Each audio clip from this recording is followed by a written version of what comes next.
By the autumn of 1945, American shipyards had delivered 2,710 Liberty ships, the largest single class of merchant vessels ever built by one nation. Constructed at extraordinary speed across 18 shipyards stretching from Maine to California, they now crowded harbors and anchorages from New York to San Francisco, from the Gulf of Mexico to the Pacific Northwest. Each measured 441 feet in length, displaced roughly 14,000 tons fully loaded, and had been designed for one urgent purpose: hauling cargo across submarine-infested oceans faster than German U-boats could sink them. With Germany's surrender in May and Japan's in August, that purpose evaporated almost overnight. The question facing American shipping authorities was immediate and enormous. What does one do with nearly 2,700 cargo ships that were never meant to last, built for a war that had just ended? The challenge was unlike anything the American merchant marine had faced. Never before had any nation built a single ship class in such numbers. And never before had so many vessels become potentially redundant at the same moment. These ships, known universally as Liberty ships, had cost roughly $2 million each, a combined wartime investment exceeding $5 billion. They consumed fuel, required crews of 40 to 60 merchant sailors, demanded constant upkeep against rust and corrosion, and occupied berths at ports already straining under post-war chaos. The War Shipping Administration calculated the cost of simply keeping this colossal fleet afloat in reserve at hundreds of millions of dollars annually, even idle.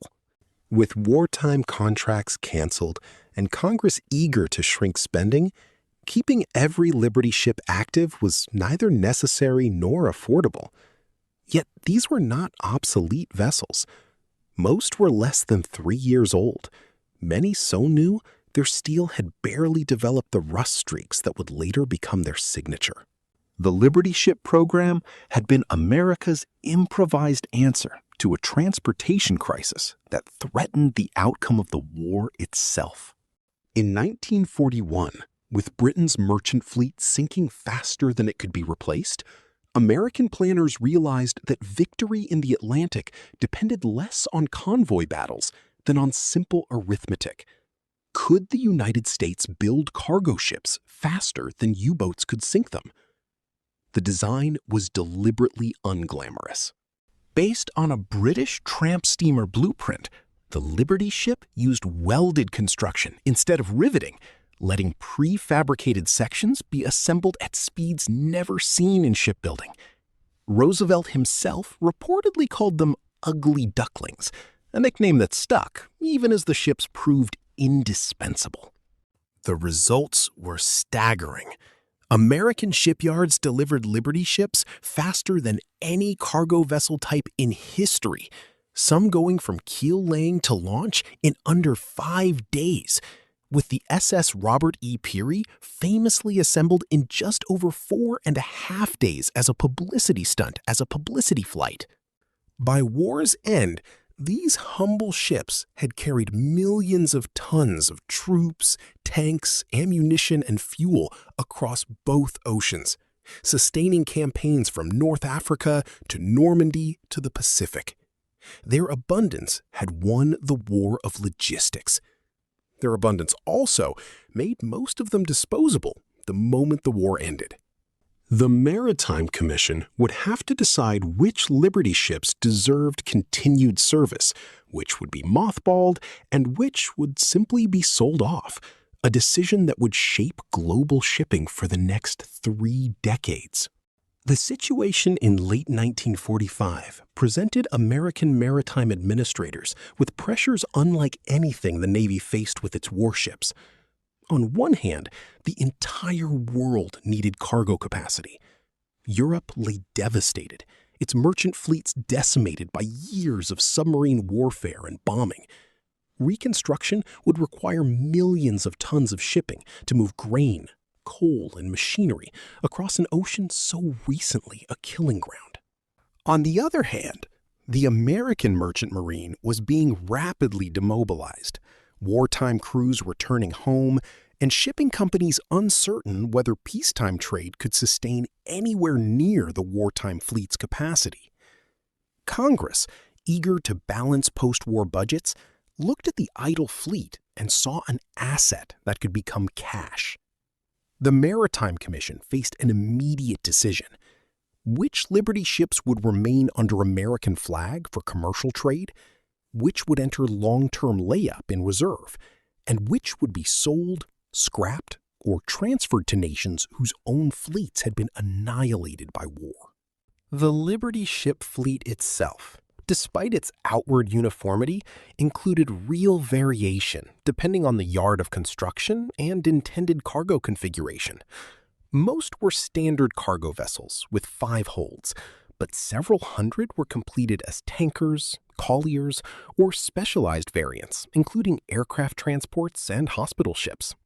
This variety complicated disposal decisions, since tankers commanded different prices than dry cargo vessels, and ships from different yards showed subtle but important differences in hull strength and engine reliability that buyers quickly learned to recognize. Yards including Bethlehem Fairfield in Baltimore, Permanente Metals in Richmond, California, and the New England Shipbuilding Corporation in South Portland, Maine, had each developed slightly different construction techniques, and word spread fast among post-war buyers about which yards built the most durable hulls. By early 1946, the Maritime Commission had formulated its initial disposal framework under the Merchant Ship Sales Act, legislation passed specifically to manage this surplus. Roughly 1,100 Liberty ships would be sold to American shipping companies at heavily subsidized prices, often a fraction of construction cost, in an effort to rebuild a permanent American flag merchant marine. Several hundred more would be sold or transferred to foreign governments, particularly in Europe, where replacement tonnage was most needed. The remainder, well over 1,000 vessels, would enter what became known as the National Defense Reserve Fleet, anchored in remote rivers and bays against the possibility of future conflict. This reflected both strategic calculation and economic reality. Future crises might again require sea lift capacity on short notice, but keeping nearly 3,000 ships active made no economic sense. The selection and sales process began almost immediately, with the Maritime Commission, and later the Maritime Administration, evaluating each vessel's condition, engine hours, and hull integrity before assigning a disposal category. The American approach differed sharply from how other Allied nations handled their own wartime tonnage losses. The United States owned these ships outright, built in numbers so vast that no other nation could realistically compete for them, except through purchase. There was no international council dividing the spoils, no occupying power racing to seize cargo vessels as war booty, and no rival claimant disputing American ownership. Instead, disposal became a purely American policy debate over how generously to subsidize foreign reconstruction versus how aggressively to rebuild the domestic fleet, a debate that played out in congressional hearings throughout the late 1940s. Ships kept in American commercial service tended to be the newest hulls from yards with the best reputations, particularly vessels completed in 1944 and 1945 that had seen comparatively little wear. By 1947, hundreds of Liberty ships sailed under American flags for private lines, hauling grain to famine-stricken regions of Europe and Asia, and serving routes pre-war companies had abandoned as unprofitable, but which now proved essential to reconstruction. Their crews, now civilian mariners rather than wartime volunteers facing submarine attack, operated under far more routine conditions, though the ships often showed their hard service through persistent engine troubles. The National Defense Reserve Fleet absorbed well over 1,000 Liberty ships between 1946 and 1950, anchored at locations including the James River in Virginia, Suisun Bay in California, Beaumont in Texas, and the Hudson River near Tarrytown, New York. The preservation process, though less elaborate than for naval warships, still required real effort. Engines treated with rust-inhibiting compounds, hulls coated, ships grouped tightly to reduce maintenance burden, with skeleton crews periodically checking for deterioration. Unlike naval reserve ships kept for combat readiness, many Liberty ships in reserve simply sat as a kind of insurance policy, valuable mainly for resale or emergency cargo capacity, rather than any specific military mission. The disposal of surplus Liberty ships proceeded along several overlapping paths through the late 1940s and 1950s. Sales to American operators claimed a substantial share, companies buying vessels at remarkably low subsidized prices, since ship owners agreed that without subsidy, American crew costs made Liberty ships uncompetitive against cheaper foreign-flagged tonnage. Foreign sales provided homes for hundreds more, particularly to nations whose own shipping had been devastated. Greece purchased dozens of vessels that became the foundation of a post-war Greek shipping renaissance, with owners recognizing that cheap war surplus tonnage could be operated profitably for decades under flags of convenience. Italy, its fleet largely destroyed, acquired significant numbers too, rebuilding around hulls welded together in Baltimore and Portland. Norway, China, and several Latin American nations also received transfers. These sales turned Liberty ships into one of the most internationally distributed vessel classes in maritime history, the same basic hull, eventually flying flags from dozens of nations across every ocean on Earth. Conversion programs transformed a smaller but notable number of Liberty ships into specialized vessels serving entirely new purposes. Some became floating grain elevators, permanently moored at ports lacking adequate storage. Others became cable-laying vessels, their holds reconfigured to carry enormous reels of telegraph and later telephone cable across ocean floors. A number became floating power plants and even floating breweries during post-war shortages, their steam turbines repurposed for civilian industry. Perhaps the most unusual conversions turned ships into training vessels, where merchant marine academies used decommissioned hulls to teach navigation and engineering, since the basic steam reciprocating engine remained instructionally valuable even as newer ships moved toward diesel and turbine propulsion. A handful went into oceanographic research, their spacious holds reconfigured for scientific instruments aboard post-war marine expeditions. The Korean War's outbreak in June 1950 dramatically altered the disposal calculus, much as it had for naval reserve fleets. Suddenly, the United States needed enormous sea lift capacity, and the National Defense Reserve Fleet proved its value almost immediately. Between 1950 and 1953, the Maritime Administration reactivated hundreds of Liberty ships, some idle for less than 3 years, others for nearly a decade. These vessels carried equipment, ammunition, and fuel to support the Korean campaign, sailing Pacific routes many crews recognized as nearly identical to wartime convoy routes a few years earlier. The reactivations revealed both the durability and the growing limitations of the design. The ships performed adequately for bulk cargo, and their shallow draft proved useful at several Korean ports lacking deep-water facilities. But their slow service speed of barely 11 knots caused scheduling delays. Their outdated cargo handling equipment slowed loading compared to newer vessels, and their cramped quarters fell short of habitability standards that had improved since the war. Maritime planners recognized that while still useful for certain bulk missions, Liberty ships represented aging technology that faster, more efficient cargo ships would eventually replace entirely.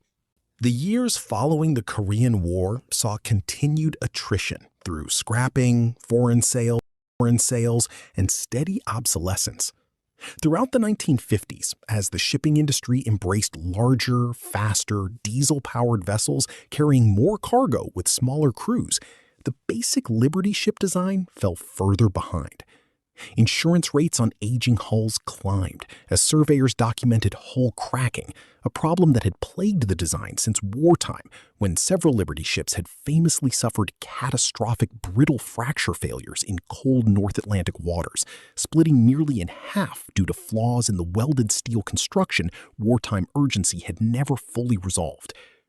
These structural concerns, combined with economic obsolescence, pushed ship owners towards scrapping older hulls even when nominally seaworthy. By the mid-1950s, hundreds of vessels were sold annually to scrapyards, particularly in Japan, where demand for recycled steel during reconstruction made even aging Liberty ships valuable as scrap. The irony was not lost on observers that ships built partly with steel from scrapped pre-war vessels were now feeding industrial reconstruction in the very nations the program had been built to defeat. The reserve fleet itself shrank steadily through the 1950s and 1960s as the Maritime Administration periodically reviewed which ships remained viable for emergency reactivation and which had deteriorated beyond economic repair after years idle in brackish anchorages. Saltwater corrosion, marine growth, and metal fatigue took their toll even with regular maintenance, and surveys regularly condemned dozens of vessels to scrapping once hull deterioration made continued storage uneconomical. The Suez Crisis of 1956 prompted brief renewed interest in reserve sealift capacity, much as Korea had a few years earlier. But the Liberty ship's limitations as a slow, labor-intensive design were becoming impossible to ignore even for emergency planning. Newer reserve additions increasingly consisted of faster Victory ships and post-war built vessels, with Liberty hulls relegated to the bottom tier of priority, kept mainly because scrapping the entire remaining fleet at once would have flooded scrap markets and depressed prices. By the early 1960s, only a small number of Liberty ships remained in active commercial service under any flag, most operating in marginal trades where low capital cost mattered more than speed, hauling bulk cargoes on routes where modern competitors saw little margin worth pursuing.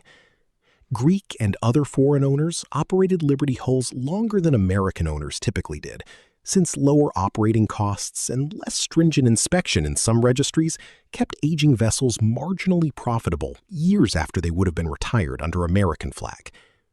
The final years of significant commercial service stretched into the late 1960s and even early 1970s for a few particularly well-maintained foreign-owned examples.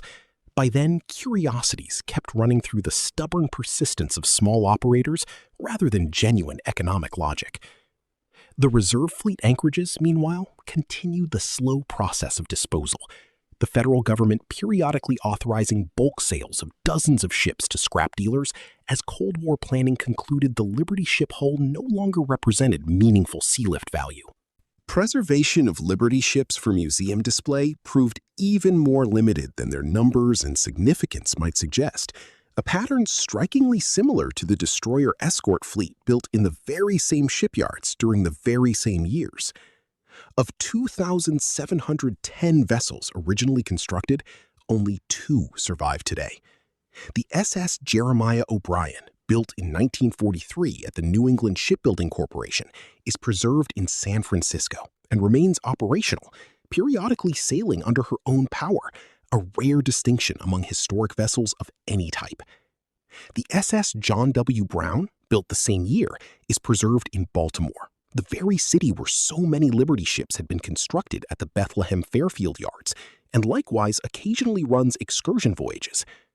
Both ships survived not through any deliberate government policy, but through veteran merchant mariners and preservation societies who recognized in the 1970s and 1980s that the entire class was disappearing and acted before the last examples vanished into scrapyards. Good job. The scarcity reflects several factors. Unlike naval warships, which at least occasionally attracted government-sponsored preservation as monuments to victory, merchant cargo vessels generated little institutional enthusiasm, despite the fact that without their cargo capacity, no Allied campaign could have been sustained.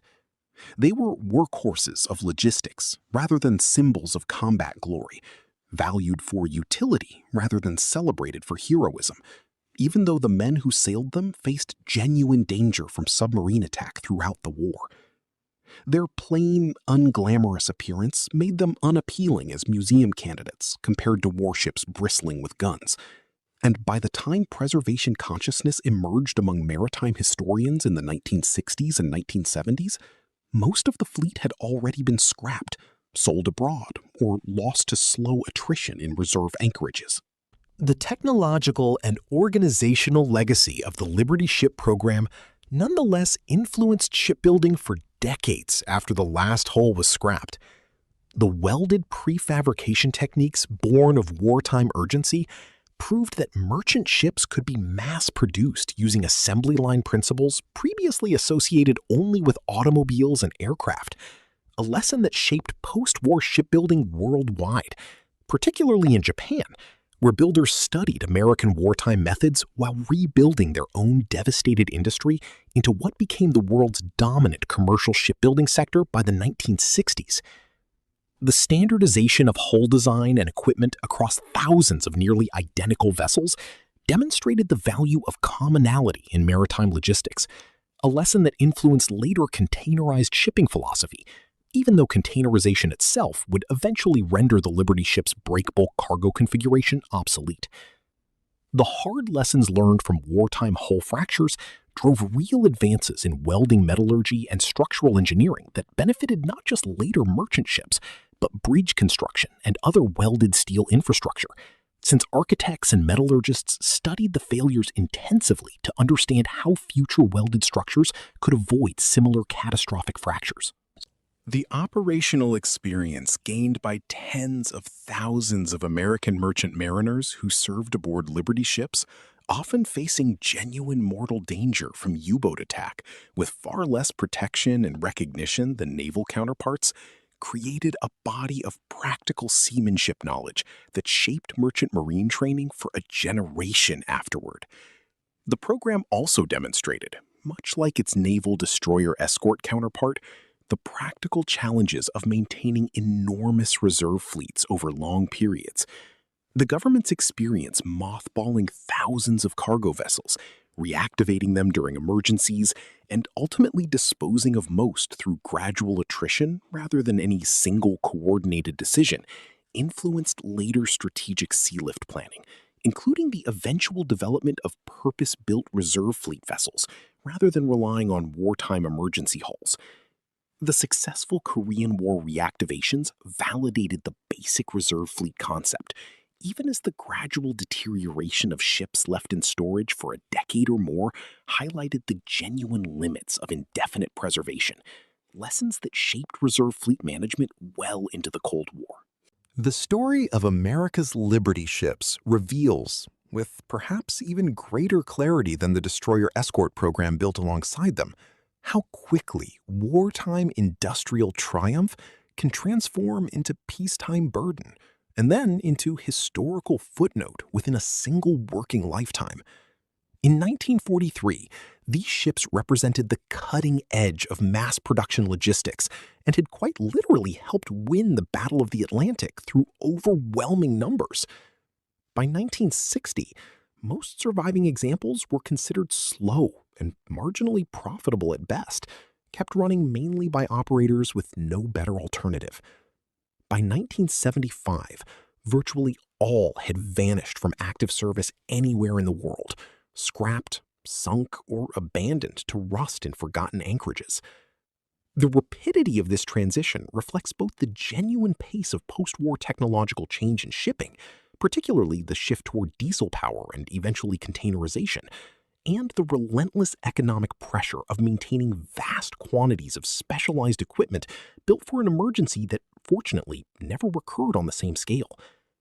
Ships that had cost millions to build and had carried the literal weight of Allied victory across 2 oceans were reduced to scrap value within a generation, their steel recycled into the very industrial economies that post-war reconstruction had rebuilt. The near-complete disappearance of the Liberty ship fleet stands in interesting contrast to the partial survival of other wartime vessel types, including several preserved naval warships from the same era. Liberty ships, despite far greater numbers and arguably greater strategic significance to Allied victory, proved even less likely to survive into preservation than naval combatants, since merchant cargo vessels never attracted the same patriotic symbolism that battleships, carriers, or even smaller naval combatants commanded in the public imagination. The Liberty ship's fate demonstrates, perhaps more starkly than any other wartime vessel class, that historical importance alone guarantees nothing about preservation, which depends instead on public perception, dedicated advocacy, and the simple availability of resources at the precise moment preservation becomes possible. The unglamorous workhorses of Allied victory at sea rarely received anything like the recognition given to the warships that escorted them across dangerous waters. By any reasonable historical measure, the Liberty ship program represented one of the most remarkable achievements in industrial history, not merely in naval or maritime terms, but across the entire span of 20th century manufacturing. Over 2,700 vessels, built in roughly 3 years, deployed successfully across every ocean on Earth, sustaining military campaigns on a scale never previously attempted, and capable of decades of continued service under multiple flags long after the emergency that created them had passed. Yet, this achievement carried an unavoidable conclusion from the very beginning, since the ships had always been emergency wartime production rather than permanent peacetime infrastructure. Most would inevitably be sold, scrapped, or allowed to deteriorate once the urgency that justified their construction faded into peacetime routine. The relatively small number that survived in extended foreign service, sailing for decades under Greek, Italian, or other flags, did so largely through the ordinary economics of cheap second-hand tonnage finding buyers in less demanding markets, rather than through any deliberate preservation strategy. The 2 ships that remain today as floating museums, the Jeremiah O'Brien in San Francisco and the John W. Brown in Baltimore, serve as the only tangible physical connections to an era when American shipyards built cargo vessels at a pace that still seems almost unbelievable today. Walking the decks of either surviving Liberty ship, examining the cramped crew quarters and the basic but rugged cargo handling machinery, offers contemporary visitors an understanding of wartime merchant shipping that photographs and written records alone cannot convey. Yet these 2 survivors represent barely 0.1% of the Liberty ships originally constructed, a preservation rate that ensures most details of construction and operations will be known only through archival photographs, shipping company records, and the increasingly rare recollections of the mariners who once crewed them. The international competition that characterized the disposal of captured German and Japanese wartime equipment had no real equivalent for American Liberty ships, since the United States controlled this surplus entirely and answered mainly to domestic economic pressure rather than any external claimant disputing ownership. This complete control allowed more orderly, if less urgent, disposal decisions than the chaotic scramble over captured enemy technology in the immediate post-war months. But it also meant less institutional urgency about preservation specifically, since policymakers could defer difficult decisions almost indefinitely, which in practice often meant deferring them until deterioration and the logic of scrap prices made preservation effectively impossible for all but the last, most fortunate survivors. The transfer of so many Liberty ships to foreign nations throughout the late 1940s and 1950s created an unusual Cold War legacy of its own. American-built cargo ships sailed under dozens of foreign flags for decades, carrying not weapons, but the basic infrastructure of post-war global trade, helping rebuild devastated economies and supporting new shipping industries in nations whose own fleets had been destroyed by war. The Liberty ships that found their way into the hands of Greek shipowners in particular helped establish a post-war Greek shipping industry that would eventually grow into one of the most dominant forces in global commercial shipping, an outcome few American policymakers fully anticipated when they first authorized cut-rate sales of surplus tonnage. In this sense, the Liberty ship continued serving broader American strategic interests in reconstruction and alliance building long after the ships had left American registry and American crews. Standing today before the Jeremiah O'Brien in San Francisco Bay, one confronts the same mathematical reality of attrition that characterizes so much of America's vast wartime production. Of 2,710 vessels built, only 2 survive in any preserved form, a loss rate exceeding 99.9%. This near-total elimination occurred not primarily through combat losses, though several hundred Liberty ships were indeed sunk by enemy action during the war, but through the far more mundane economics of post-war shipping markets, structural obsolescence, and the simple passage of time acting on welded steel hulls never meant for indefinite service. The Liberty ships that had once carried the weight of Allied victory across 2 oceans, defying submarine attack and impossible production schedules alike, simply became, one by one, more expensive to maintain than they were worth to keep, until almost nothing remained of the largest single class of ships ever built by any nation in human history.